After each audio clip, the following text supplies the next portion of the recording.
श्री नवनाथ कथासार अध्याय 17वा।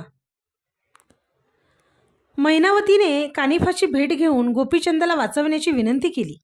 दुसऱ्या दिवशी गोपीचंद कानिफ नाथाकडे गेला। त्याला त्याने वंदन केले। तेव्हा कानिफ त्याला म्हणाला, राजा, जालंधरांना तू कोठे पुरले आहेस ती जागा दाखव मला। राजा त्याला म्हणाला, तुम्ही माझ्याबरोबर चला, मी तुम्हाला ती जागा दाखवतो। तेव्हा कानिफाने आपल्या शिष्यांना त्याच्यासोबत पाठवले। त्याचे शिष्य राजा समवेत जाऊन ती जागा पाहून आले। तेव्हा कानिफाने मुद्दामच राजाला विचारले, राजा, गुरु जालंधर नाथांना बाहेर कसे काढायचे? तेव्हा राजा म्हणाला, महाराज, मी काय सांगणार, आपणच काय ते ठरवावे।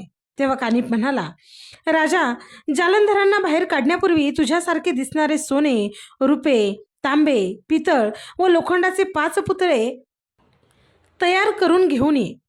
राजाने कानिपाला होकार दिला व तो तेथून बाहेर पडला। राजाने कारागिरांना आज्ञा देऊन लगेच त्याच्याकडून हुबेहूब पुतळे बनवून घेतले। ते पुतळे घेऊन राजा कानिफनाथांकडे आला। तेव्हा कानिफ राजासह जालंधराला पुरलेल्या जागेवर गेला।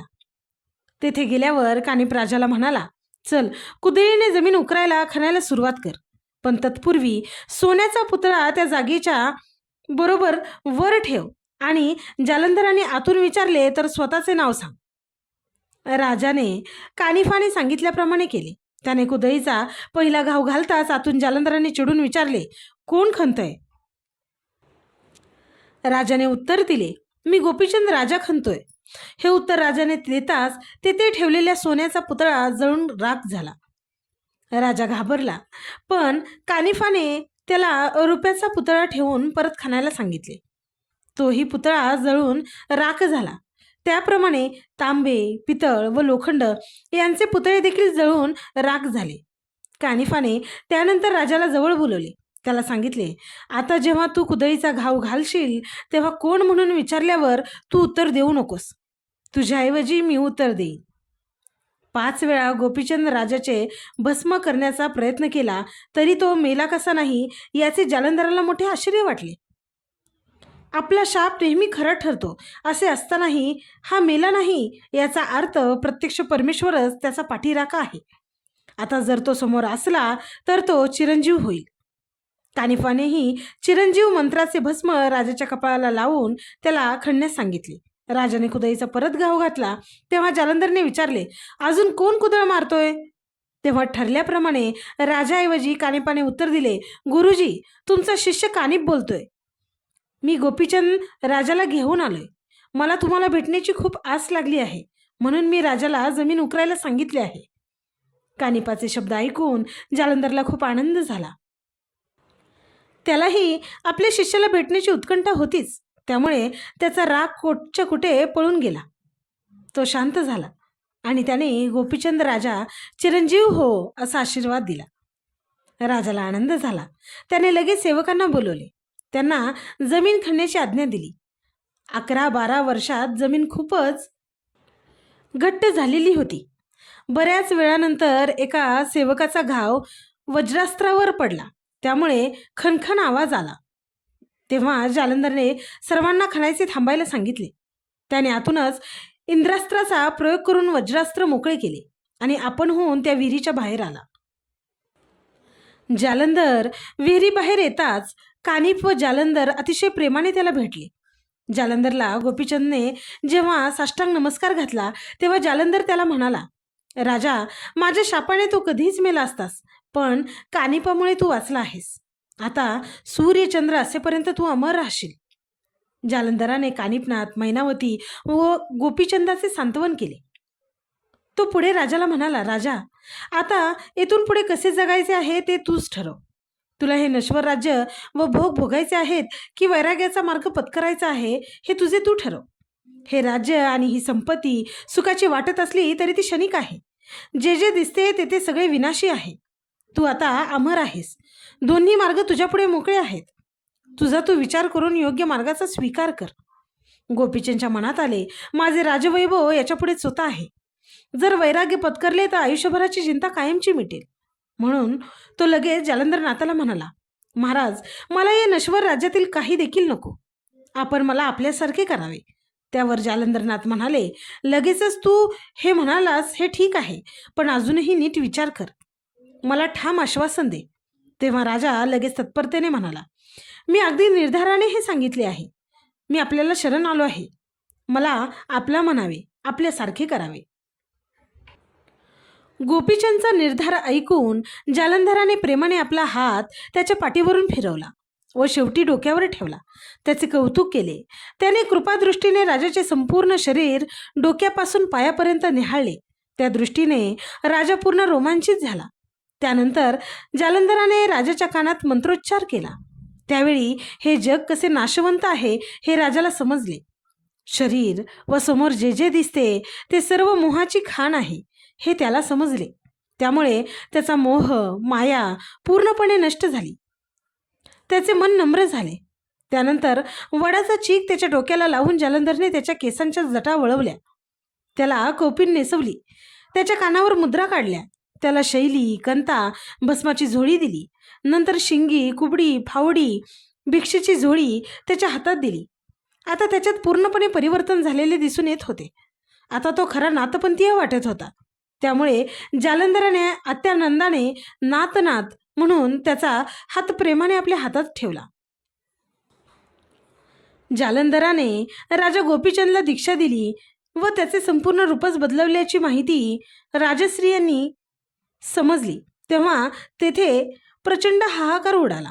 पट्टराणीसह इतर सर्व राजश्रियांनाही अपरिमित दुःख झाले. त्यांचा शोक अनावर झाला. गोपीचंदच्या अंगात वैराग्य संचारले आहे किंवा नाही याची जालंधरला परीक्षा पाहावायची होती. म्हणून त्याने त्याला सर्वप्रथम स्वतःच्याच राजवाड्यात भिक्षा मागण्यासाठी पाठवले. ज्या राण्यांच्या सौंदर्याला तो भुलून मोहात पडला होता त्यांच्यासमोर वैरागी बनून भिक्षा मागण्यासाठी जालंधराने त्याला पाठवले. गोपीचंदच्या मनाची पूर्ण तयारी झाली असल्यामुळे त्याने राजवाड्यासमोर भिक्षा मागायला सुरुवात केली. त्याचे नवे रूप पाहून त्याच्या स्त्रिया खूप मोठ्याने आक्रोश करू लागल्या. त्यामुळे राण्यांचा शोक व राजाचा नवा अवतार पाहून लोकांनाही अतिशय वाईट वाटले. त्यांना आपला वाली असा का वागतोय हे समजत नव्हते. गोपीचंद व राण्यांचा व लोकांच्या दुःखाचा काहीही फरक पडला नाही. तो गुरुची आज्ञा पाळण्यासाठी हे सर्व करत होता. त्याचा निश्चय पाहून पट्टराणी लुमावंतीसह इतर सर्व स्त्रिया त्याच्याजवळ गोळा झाल्या. त्या त्याला म्हणाल्या, तुम्ही आमच्याशी आता संसार करणार नसलात तरी चालेल, परंतु सदैव आमच्या डोळ्यासमोरच राहा. आम्ही तुम्हाला एक पर्णकुटी बांधून देतो, त्यात तुम्ही राहा. म्हणजे रोज तुमचे दर्शन तरी आम्हाला होत जाईल. आम्ही तुम्हाला अजिबात कोणताही त्रास देणार नाही. आम्ही तुमची अखंड सेवा करत राहू. राणीच्या या बोलण्याकडे राजाचे बिलकुल लक्ष नव्हते. राजाने आपल्या हातातील कुबडी त्यांच्यावर उगारून खूपच जवळ आलेल्या राण्यांना दूर लोटले. राजाची त्यांना खूप काळजी वाटत होती. त्यांनी त्याला अनेक प्रश्न विचारले. राण्या म्हणाल्या, तुम्ही एकटे कसे काय राहणार? तुमच्याशी कोण बोलणार? राजा म्हणाला, माझी ही शिंगी आणि कुबडी माझ्याशी बोलतील. राण्या म्हणाल्या, तुम्हाला आसन कोणते? तुम्ही अंथरूण काय घेणार? राजा म्हणाला, जमीन हेच माझे आसन आणि अंथरूण आहे. राण्या म्हणाल्या, आणि पांघरून? राजा म्हणाला, आकाशाचे पांघरून मी घेणार आहे. राण्या म्हणाल्या, तुमची सोबत कोण करणार? तेव्हा राजा म्हणाला, कुबडी फावडी हे माझ्या सोबतीला असतील. राण्या म्हणाल्या, तुम्ही थंडीपासून स्वतःचे रक्षण कसे करणार? राजा म्हणाला, मी दोन्ही पेटवून थंडीपासून स्वतःचे रक्षण करेन. राण्या म्हणाल्या, तुमची सेवा चाकरी कोण करणार? राजा म्हणाला, जगातील सर्व लोक माझी सेवा चाकरी करतील. राण्या म्हणाल्या, तुम्ही आईला इतर नातेवाईकांना कसे भेटणार? राजा म्हणाला, सर्व घरातील लोक हेच माझे आईबाप बहीण भाऊ आहेत असे मी मानेन. राण्या म्हणाल्या, तुमचे अन्न काय असेल? तुम्ही जेवण काय करणार? राजा म्हणाला, कंदमुळे हीच पंचपक्वाने मानून मी इथून पुढे जेवण करणार आहे. राण्या म्हणाल्या, तुमच्या अंगावरचे वस्त्रे फाटली तर काय करणार? राजा म्हणाला, मनाद्वारे इंद्रियांवर नियंत्रण मिळवणे म्हणजेच वस्त्र परिधान करणे होय. राण्या म्हणाल्या, तुमची कंथा फाटली तर काय करणार? राजा म्हणाला, मी माझ्या योगाने दिव्य कंथा निर्माण करीन. राण्या म्हणाल्या, तुमची कुबडी तुटली वा शिंगी फुटली तर काय करणार? राजा म्हणाला, सगुण व निर्गुण या दोन्ही कुबड्या व शिंगी आहेत, त्या अभंग आहेत. आगम व निगम यांच्या तारा कधीच तुटत नाहीत. खेचरी व भूचरी या मुद्रा म्हणजेच कुबड्या होय. राण्या सतत वेगवेगळे प्रश्न विचारित होत्या. गोपीचंद त्यांना अनाकलनीय वाटणारी योगातील गूढ उत्तरे देत होता. राजाने मोह पूर्णपणे स्वतःच्या ताब्यात आणला होता. पुन्हा त्याने भिक्षा मागितली. तेव्हा भिक्षा देण्याऐवजी राजस्त्रिया रडू लागल्या आणि त्याच्या अधिकाधिक जवळ येऊ लागल्या. तेव्हा राजाने फावडे उगारल्याने त्या परत थोड्याशा मागे हटकल्या. एव्हाना पुत्राचा कानोसा मैनावतीने केव्हाच घेतला होता. तीच शिजवलेले अन्न घेऊन बाहेर आली आणि तिने तिला भिक्षा वाढली. संन्यासिनी आई व विरक्त भिक्षेकरी राजा हे अवर्णनीय दृश्य होते. आईने वाढलेली भिक्षा घेऊन राजा जालंधरकडे गेला. जालंधराने कानिफ, गोपीचंद व मैनावती यांच्याशी नाथपंथातील योगविद्येसंबंधात 3 दिवस प्रदीर्घ सविस्तर चर्चा केली. जालंधराने गोपीचंदला चांगला उपदेश केला.